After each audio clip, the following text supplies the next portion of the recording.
So I'm sure you can see that it's raining. It's been raining for the past like 18 hours, and it has put me in the mood to go book shopping. So my first stop, of course, had to be McKays, because where else would I go, you know? So naturally had to go to McKays. Also, my nails and my sweatshirt are matching, so that's a win there. But I do have a bag full of books to sell to them, so hopefully the books that I find today will be covered by any trade credit I get from that.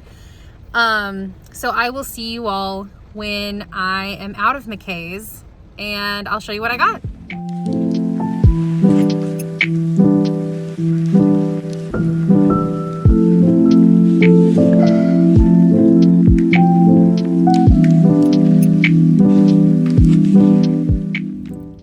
So back, I got some good stuff. I think I ended up getting, if I remember correctly, I think I ended up getting $58 in trade credit, which is amazing. And then I only ended up spending, I think it was 30. So I'll take it. I am actually outside the library now because I couldn't just go to one place. I had to support the local library as well. So yeah, I'm gonna go get a couple books from the library, and I'll see y'all here in just a second to show you all the goodies.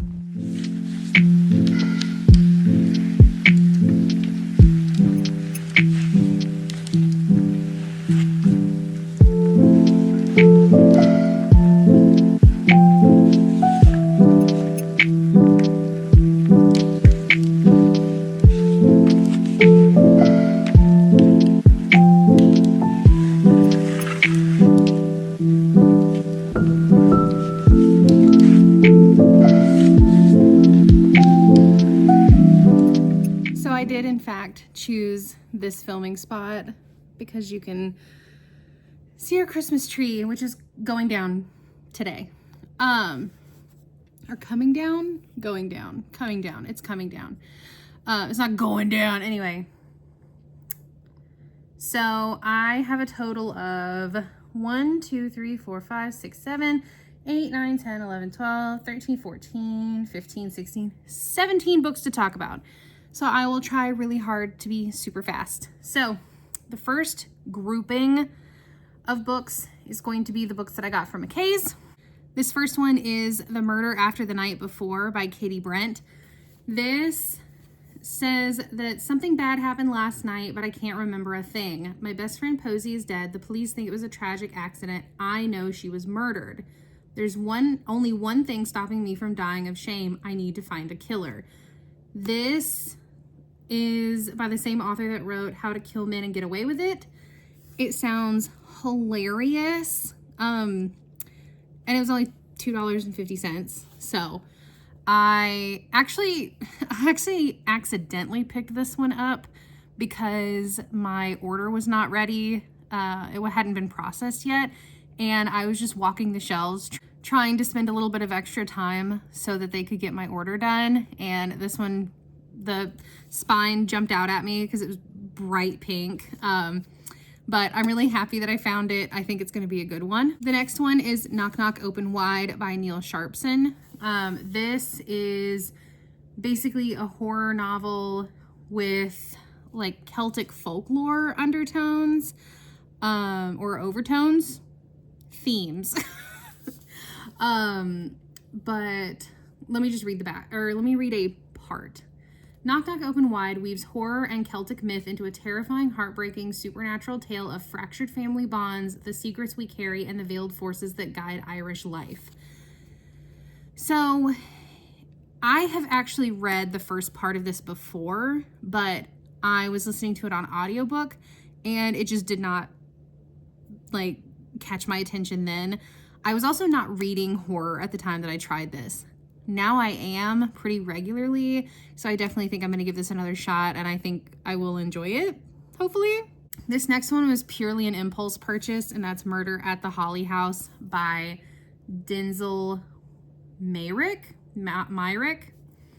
I don't really know what this is. other than that it is a Christmas whodunit type book. This one, the little blurb on the inside says, "In a village of lies, death comes with the snow."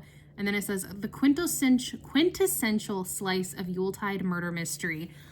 I saw Barnes & Noble having a deal on this book back at Christmas time, but I didn't want to pick it up then because I just wasn't 100% sure I would even care about it.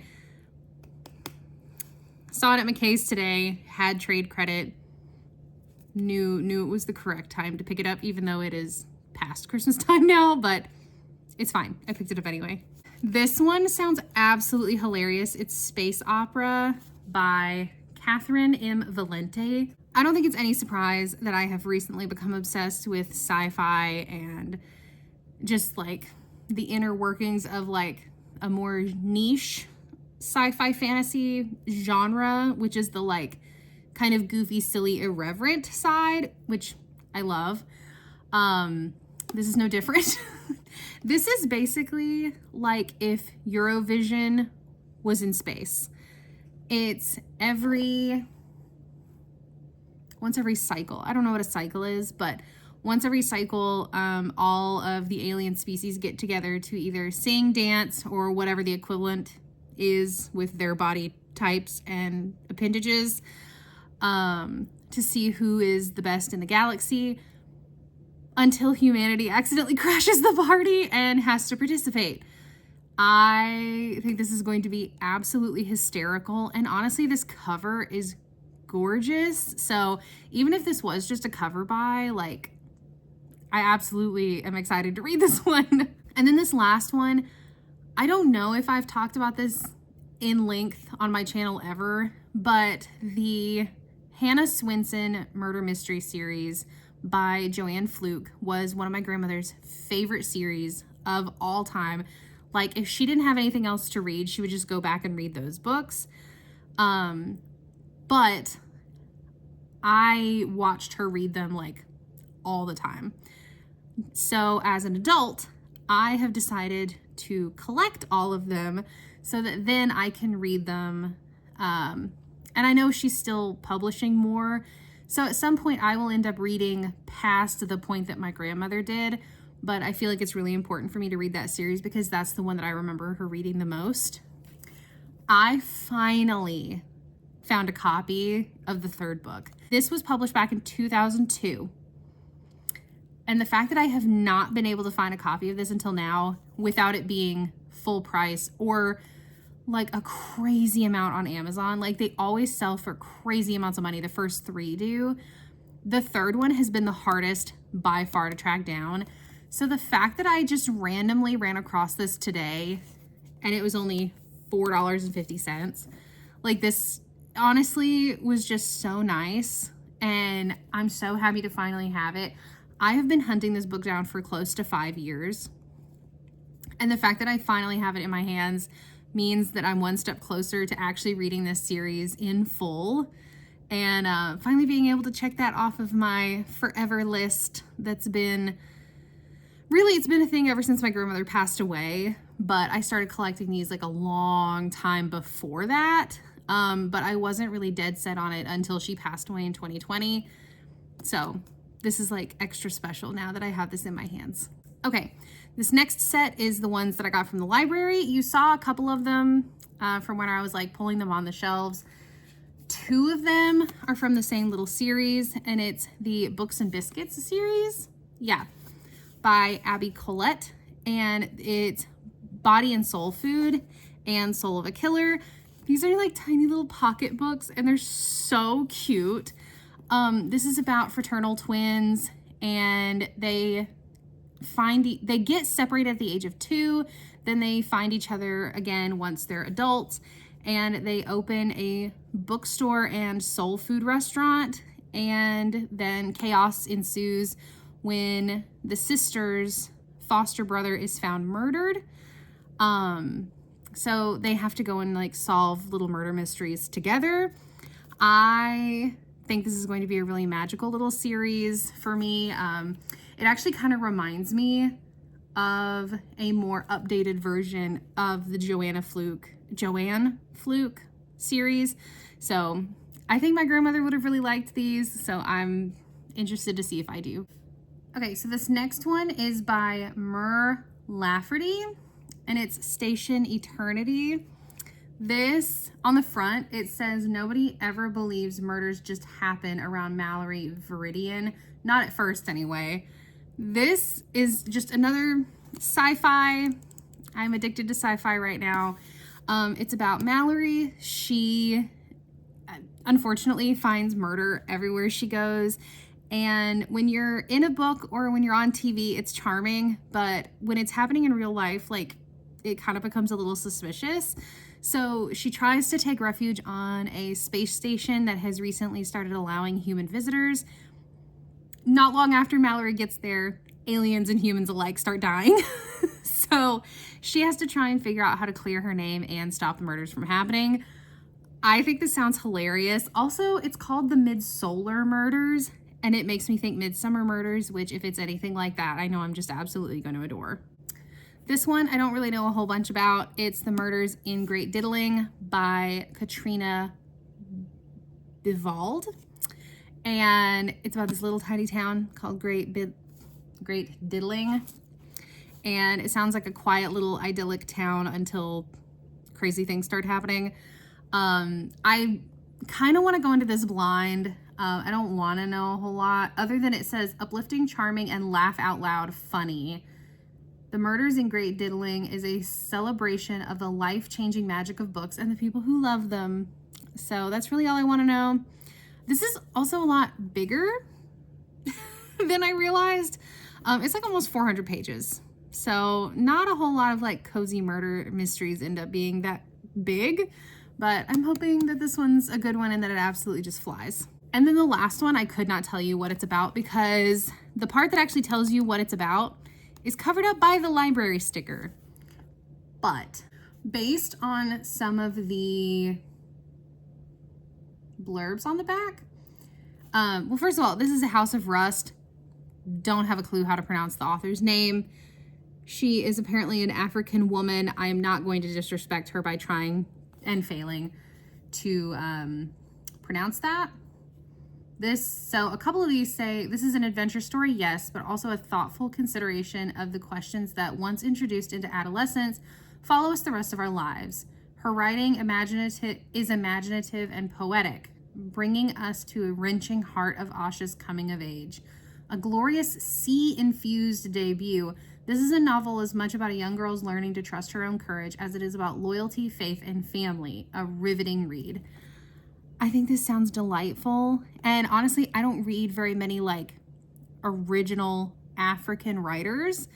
So I'm really excited about this one. I think it's going to be a good time. It's also the winner of the Grey Wolf Press African Fiction Prize, which I did not even know was a thing.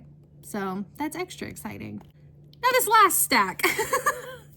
I didn't think this was going to be a part of this video, but it came in right before I got home from the library. So we're going to go ahead and talk about it. And it's from Book Outlet. I ordered these with a little bit of Christmas money that I got. Plus it was my birthday. So like I had a little bit of a coupon from Book Outlet too. So it kind of made it worth it for me. I have 1, 2, 3, 4, 5, 6, 7 from there. The first one is Fairy Tale by Stephen King. One of my friends, Kinsey, suggested this to me. She read it last year, said it was really, really good. It's about a little boy who becomes unlikely, like, acquaintances with an old man who lives in his neighborhood. And he falls in love with the old man's dog. But when the old man passes away, the little boy gets a key to the shed that is in the backyard. And in the shed is a portal to another dimension. I'm excited. Like, I think this is going to be a great time. I actually already have this planned for a conference that I'm going to in February because it'll be my first time on the West Coast since I was a kid, but it'll also be my first time on a plane in like 12 years. So I'm a little anxious, but I have already thought of a handful of books to bring to keep me busy, and this is one of them. I really hope I enjoy this so that I can sit and talk to Kinsey about it and then loan it over to my mom. This next one, if you know anything about me, you know that The Kind Worth Killing by Peter Swanson is one of my favorite books ever. This is the third book in that series. It's called A Talent for Murder. It follows the same two main characters. And this one is about a teacher that goes to a conference and she's like trying to hook up with somebody while she's at the conference. And it ends in her murder. And so the detective and the woman, what is her name? Lily Kintner. They basically have to try and figure out what actually happened to her and why somebody would have wanted to kill her. So it's a fun time. I don't like it as much as I did The Kind Worth Killing, but this one's still a really fun time. Okay, so this next one is Any Trope But You by Victoria Levine. This is about an author that she doesn't believe in happy endings for herself or her characters. She doesn't believe in them. She doesn't think they're real, but she's struggling to come up with her next book, and because she has to support her chronically ill little sister. So she tries to spin away from romance books and decides to try and write her first murder mystery, but she's having major writing block. So her younger sister books an exclusive cabin to try and help her sister focus. But instead of focusing on her book, she accidentally falls into the arms of the proprietor of the cabin. I'm sure lots of laughs, lots of love, and lots of good times will happen in this book. It sounds absolutely hilarious. Also, did not realize I was covering the moose on the cover. Sorry, Moose. He's the best part. These next three, could not tell you what they're about. Don't know, don't really care, other than the fact that they're romantasy, and that's really all I need to know. I have seen this series. I have seen this series everywhere. So when I saw the first three on Book Outlet for like dirt cheap, I was like, these are coming home with me. They have sprayed edges. They're so pretty. So this is What Lies Beyond the Veil, What Hunts Inside the Shadows, and What Lurks Between the Fates, all by Harper L. Woods. I don't know. I don't know what these are about. Don't know, don't care, don't want to know. Sounds like a good time. It's the Of Flesh and Bone series, but I have literally seen these everywhere, but they're always like crazy expensive.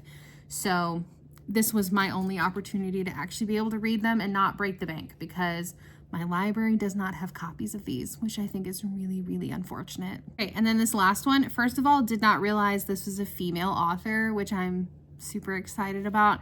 It is The Cartographers by Pang Shepard. I have heard nothing but good things about Pang Shepard.